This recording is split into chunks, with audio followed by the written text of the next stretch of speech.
मी तन्वी. माझ्या लग्नाला 4 वर्षे पूर्ण झाली होती. तरीही मी आई होऊ शकले नाही. माझा नवरा सतत कामासाठी बाहेरगावी राहायचा आणि घरात मी एकटीच राहायची. एके दिवशी अचानक धीरजचे बाबा आले. त्यांचे वय 65 वर्ष होते. एक दिवस मी दूध देण्यासाठी बाबांच्या खोलीत गेले आणि दुधाचा ग्लास घेताना त्यांनी माझ्या हाताला स्पर्श केला आणि म्हणाले, "सुनबाई, तू मला खूप आवडतेस. माझी बायको मला सोडून गेल्यापासून माझ्या ज्या इच्छा अपूर्ण आहे त्या फक्त तूच पूर्ण करू शकतेस." त्यांचे हे बोलणे ऐकून मी भारावून गेले. आणि तन्वीच्या लग्नाला 4 वर्षे झाले होते आणि तन्वीचा नवरा धीरज कामानिमित्ताने मुंबईला राहत होता. तो मुंबईत नोकरी करत असल्यामुळे तिथेच त्यांनी एक अलिशान रो हाऊस घेतले. तन्वी खूप खुश झाली. पण तन्वीच्या जीवनात एका बाळाची कमी असल्यामुळे तन्वी थोडी निराश राहायची. आधी तिची सासू तिचे मनोबल वाढवायची. पण एके दिवशी सासू सासऱ्यांच्या अपघाती निधनानंतर तिला खूप एकटे वाटू लागले. एके रात्री जेवण करून तन्वी आणि धीरज बेडवर पडले होते. तेव्हा तन्वीचे डोळे भरून आले होते. धीरजने तिच्या चेहऱ्यावर हात फिरवला आणि म्हणाला, "तन्वी, तू एवढी काळजी का करतेस? आपण एकमेकांसाठी पुरेसे नाही का?" तन्वीने पाठ फिरवली आणि हळू आवाजात म्हणाली, "मला माझ्या बाळाला पाहण्याची आणि त्याच्या कोमल स्पर्श अनुभवायची इच्छा आहे. पण तुमचे काय? तुम्ही पुरुष आहात ना? भावनिकता फक्त स्त्रियांना शोभते." असे म्हणत तन्वी रडू लागली. धीरजचे मन वेदनेने भरून आले. त्यालाही आता आपले बालपण पुन्हा जगायची इच्छा होती. पण तन्वीला धीर देण्यासाठी तो खंबीरपणे राहायचा. तन्वीच्या विखुरलेल्या केसांना हळुवारपणे हात फिरवत हळू आवाजात म्हणाला, "तुझ्यासारखाच मलाही मूल हवंय. पण ही गोष्ट वेगळी आहे की ते मी व्यक्त करू शकत नाही." तन्वीने तिच्या अश्रूंना भरलेला चेहरा त्याच्याकडे वळवला आणि म्हणाली, "मग मी कधीपासून म्हणते की आपण एक मूल दत्तक घ्यावं. ते तू का मान्य करत नाहीस?" धीरजने तिच्या खांद्यावर डोके ठेवले आणि म्हणाला, "मला वाटलं आपण अजून प्रयत्न करायला हवेत." पण तन्वी म्हणाली, "मग करत राहा ना. प्रयत्न कोणी नाही म्हटलं आहे. शक्य आहे की ते दत्तक घेतलेलं मूल आपल्या आयुष्यात आनंदाचे रंग भरेल. आणि त्यानंतर जर आपल्याला मूल झाले तर आपण त्याला तेवढेच प्रेम आणि आपुलकी देऊ. पण जीवनात खुश राहण्यासाठी काही पाऊल उचला." तन्वीची तळमळ आता धीरजलाही सहन होत नव्हती. म्हणून शेवटी त्यानेही होकारार्थी मान हलवली आणि म्हणाला, "ठीक आहे. मी लवकरच मूल दत्तक घेण्याचे प्रयत्न सुरू करेन." हे ऐकून तन्वीचं मन हलकं झालं आणि तिने रडत रडत आपला चेहरा तिच्या नवऱ्याच्या मजबूत बाहूमध्ये लपवला.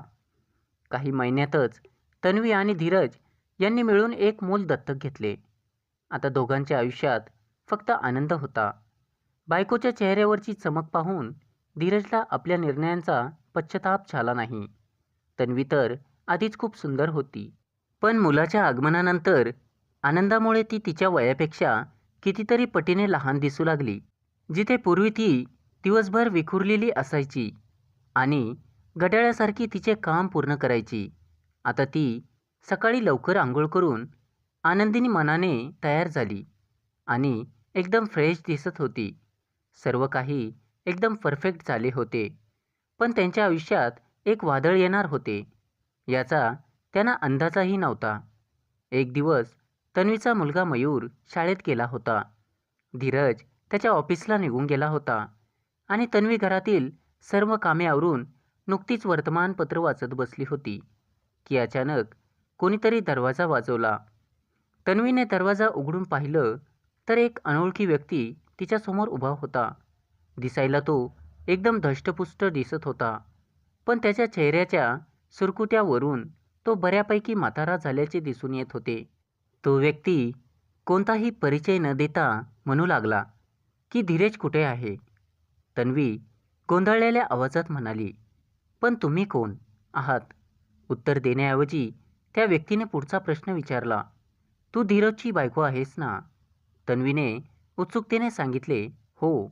पण तुम्ही कोण आहात?" तो म्हातारा येऊन सोफ्यावर बसला आणि म्हणाला, "मी मधुकर राव, धीरजचा आजोबा." तन्वी तिच्या खुर्चीवरून उठली आणि तिच्या तोंडातून आश्चर्यचकित आवाज आला, "काय?" तन्वीच्या चेहऱ्यावरचे अविश्वासाचे भाव बदलून मधुकरराव म्हणाला, "सुनबाई, तुझा विश्वास बसत नसेल तर धीरजला बोलव. तन्वीने लगेच धीरजला फोन करून बोलावून घेतले. तोपर्यंत मधुकरराव त्याच सोफ्यावर बसून राहिले. तन्वीच्या मनात अनेक प्रश्न येत होते की हे इतके वर्ष कुठे होते आणि आता अचानक इथे कसे प्रगट झालेत. पण तिला वाटले की हे सर्व बोलणे धीरजने करावे. थोड्याच वेळात धीरज आला आणि आजोबांना पाहताच तो शांत झाला. त्याचे आजोबा पुढे येऊन त्याला मिठीत घेऊन पाहत होते. तेव्हा धीरज कर्कश आवाजात म्हणाला, थांबा, आधी मला सांगा, तुम्ही इतके वर्ष कुठे गेले होते? लोक म्हणतात की तुम्ही चोरी करून पळून गेलात. मधुकरराव मान खाली करून म्हणाले की बेटा, तुझ्या आईबाबांचे रोज भांडण होत होते. त्यांना मी या घरात नकोसा होतो. ते दोघे माझ्यावर खूप नाराज होते. त्यामुळे मी हे घर सोडून एका वृद्धाश्रमात गेलो आणि परिस्थिती अशी होती की एवढ्या दिवसापासून मी आज परत येऊ शकलो. मी आयुष्याला कंटाळून गेलो होतो. त्यामुळे मला माझी जबाबदारी दिसत नव्हती. पण आता मोठ्या कष्टाने तुझा पत्ता शोधून मी तुझ्याकडे आलो आहे. आयुष्यात आपण गमावलेल्या क्षणासाठी मी काही करू शकत नाही. पण आता मी तुला आजोबांचे प्रेम देऊ शकतो. असे भावनिक शब्द ऐकून धीरजचे मन भरून आले आणि त्याच्या डोळ्यातून अश्रू वाहू लागले. लहानपणापासूनच त्याला आजोबांच्या प्रेमाची तळमळ होती. सर्व काही विसरून त्याने आजोबांना प्रेमाने आपल्या घरी ठेवले. तन्वीला हे सगळं खूप विचित्र वाटत होतं. कारण धीरजचे आजोबा चांगला माणूस नाही असे तिची सासूबाई तिला नेहमी सांगायची आणि म्हणून ते घर सोडून गेलेत. आजोबांच्या प्रेमात आंधळा झालेल्या धीरजला सत्याकडे बघायचे नव्हते. पण तन्वी मात्र नेहमी सतर्क होती. एके दिवशी तन्वी स्वयंपाकघरात स्वयंपाक करत होती.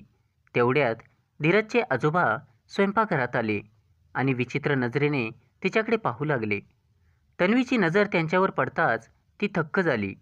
आजोबांची द्वेषपूर्ण नजर पाहून तिचे मनस्संतापाने भरून आले होते. पण ती आजोबांना काहीच बोलू शकली नाही. एके दिवशी ती मयूरला दुधाचा ग्लास देणार तोच आजोबांनी तिचा हातातून ग्लास घेतला आणि म्हणाले, सुनबाई, मी देतो. दुधाचा ग्लास घेताना त्यांनी तिच्या हाताला स्पर्श केला. तन्वीला धक्का बसला, पण आजोबांनी हे सगळं नकळत घडल्यासारखं दाखवलं. रात्री एकांतात तन्वीने धीरजला तिची समस्या सांगितली. तेव्हा धीरजने तिला समजावले की ते माझे बाबा आहेत. तुझे काहीतरी गैरसमज झाला असेल. बाबा असा विचार कधीच करू शकत नाही. तू त्यांच्या नातीसारखी आहेस.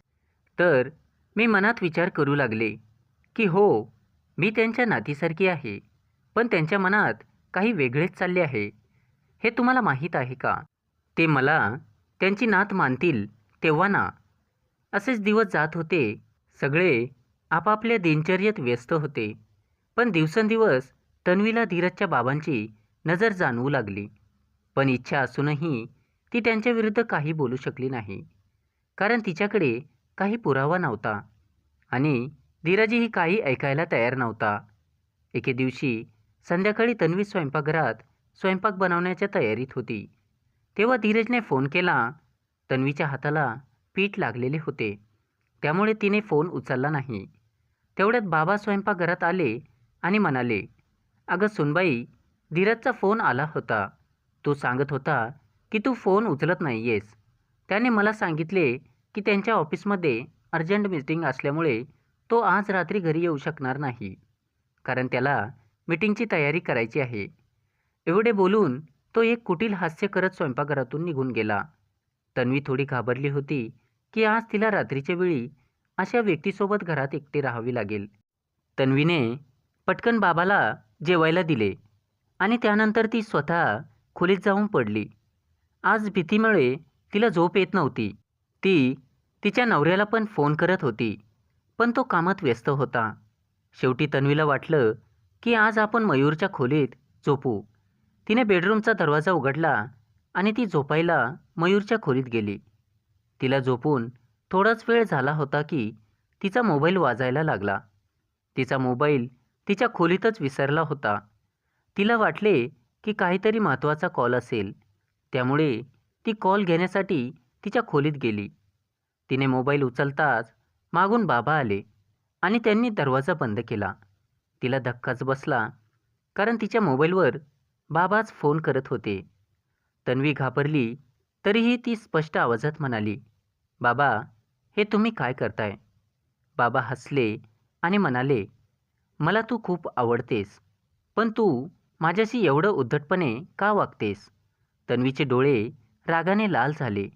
ती हळू आवाजात म्हणाली, "तुमची एवढी हिंमतच कशी झाली? धीरजला हे सर्व कळले तर काय होईल, याची कल्पनाही तुम्ही करू शकत नाही." यावर बाबा जोरात हसले आणि म्हणाले, "काय होणार? मी इथे राहील तेव्हा ना. जसा मी इतकी वर्ष वृद्धाश्रमात राहिलो, तसाच मी इथूनही जाईल. माझी बायको मला सोडून गेल्यापासून माझ्या ज्या अपूर्ण इच्छा आहे, त्या फक्त तूच पूर्ण करू शकतेस. आणि तुला काय वाटतं, मी म्हातारा आहे? पण मी एक तरुण मुलासारखं माझं आयुष्य जगत होतो. एके दिवशी धीरजला आणि तुला वृद्धाश्रमात पाहिल्यानंतर मला वाटले की चला काही दिवस आरामशीर जीवनाचा आनंद घेऊया. आणि पहिल्याच नजरेत तू मला आवडलीस." तन्वी रागाने थरथरत सगळं ऐकत होती. तो व्यक्ती पुढे म्हणाला, "मी एक भटकणारा वारा आहे. मला कोणीही रोखू शकत नाही." आता तन्वीची प्रकृती घासू लागली होती. पुढे सरकत तो म्हणाला, "आज तुझा नवराही घरी नाही. त्यामुळे आज फक्त माझीच मर्जी चालेल." तन्वीचं हृदय धडधडू लागलं. बाबांची तळमळलेली नजर तिच्याकडे टकलवून पाहत होती. मग तो तन्वीकडे सरकला आणि दुसऱ्या क्षणी तन्वी पटकन तिथून दूर गेली. तिला असं वाटत होतं की त्या हैवानाचं तोंड फोडून टाकावं, पण त्या क्षणी ती शांत डोक्याने वागत होती. तिने शेजारी पडलेली काठी उचलली आणि बाबांसमोर उभी राहिली. तिची हिंमत बघूनही त्याला आज आपली शिकार सोडायची नव्हती. तो पुढे सरकला तोपर्यंत काठीचा जोरदार आघात त्याच्या डाव्या खांद्यावर पडला आणि तो वेदनेने ओरडू लागला. आणि इतक्यात तन्वीला संधी मिळाली आणि ती धावत खोलीतून बाहेर आली आणि दरवाजा बंद केला. बाहेर येताच तिने कोणतीही भीती न बाळगता पोलिसांना फोन करून संपूर्ण घटनेची माहिती दिली. पोलिसांनी मधुकर रावांना अटक केली. यासोबतच तन्वीचे तिच्या खोलीत लपलेल्या कॅमेऱ्याचे रेकॉर्डिंग पुरावा म्हणून पोलिसांना दिले. तन्वीने धीरजला फोन केल्यानंतर धीरज घरी आला तेव्हा त्याला हा सर्व प्रकार कळाला. त्याला स्वतःचीच खूप लाज वाटू लागली आणि तो तन्वीची माफी मागू लागला की तिच्या बोलण्याकडे दुर्लक्ष करून त्याने खूप मोठी चूक केली आहे. कारण आज तन्वी हुशारीने वागली नसती तर काहीही विपरीत घडले असते. मित्रांनो, कथा आवडली असेल तर व्हिडिओला लाईक करा आणि चॅनलला सबस्क्राईब करा. धन्यवाद.